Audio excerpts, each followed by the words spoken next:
بہت جلدی ان لوگوں سے سب چھین لیں گے۔ پہلے تو ہمیں اس لڑکی پر فوکس کرنا ہوگا، اس کو ڈرا دھمکا کر حویلی اپنے نام کروانی ہوگی، اور سب سے اہم کام تمہیں مومن کی شادی عالیہ سے جلد از جلد کروانی ہوگی، کیونکہ وہ لڑکی اگر مومن کے دل میں جگہ بنانے میں کامیاب ہوگی تو سب کچھ ہمارے ہاتھ سے چلا جائے گا، ہم کہیں کے نہیں رہیں گے۔ سن رہی ہو نا میں کیا بول رہا ہوں؟ اس نے جواب نہ پا کے وقار نے سے پکارا۔ ہاں ہاں میں سن رہی ہوں،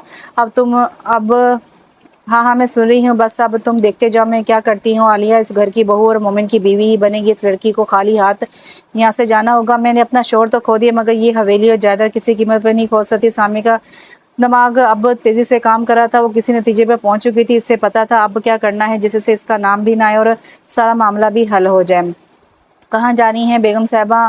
اما صاحب کو سیڑھیاں چڑھتے دیکھ کر حیدر شاہ نے پوچھا۔ اپنی چھوٹی بہو سے ملنے جا رہی ہوں، آپ بھی آ جائیں، ساتھ چلتے ہیں۔ انہوں نے بتانے کے ساتھ ساتھ حیدر شاہ کو بھی ساتھ آنے کی دعوت دے ڈالی۔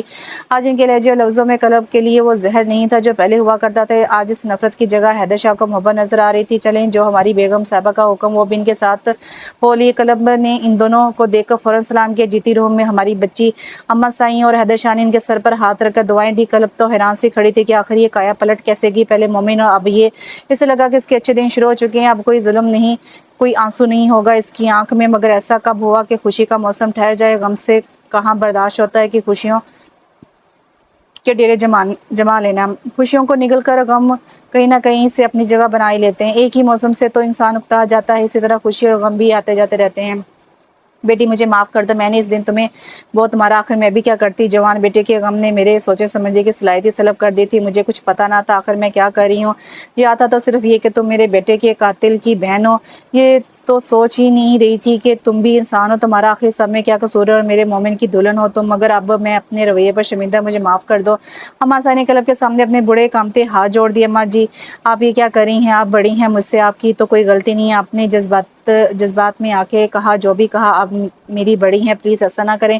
کلب نے ان کے جڑے ہوئے ہاتھ اپنے ہاتھ میں لیتے کہا، آج سے تم ہماری بیٹی ہو، اللہ نے تمہاری صورت میں ہمیں بیٹی دی ہے۔ حیدر شاہ نے آج افاظ صاحب چودھری سے کیا وعدہ کلب کو بیٹی بنا کر پورا کر دیا تھا۔ کلب کے لیے بھی یہ خوشی کی بات تھی، کیونکہ اما سائیں کی صورت میں سے ماں ملنے والی تھی، ماں کا وہ پیار جس کے لیے وہ بچپن سے تڑپتی تھی، وہ اما سائیں سے ملنے والا تھا۔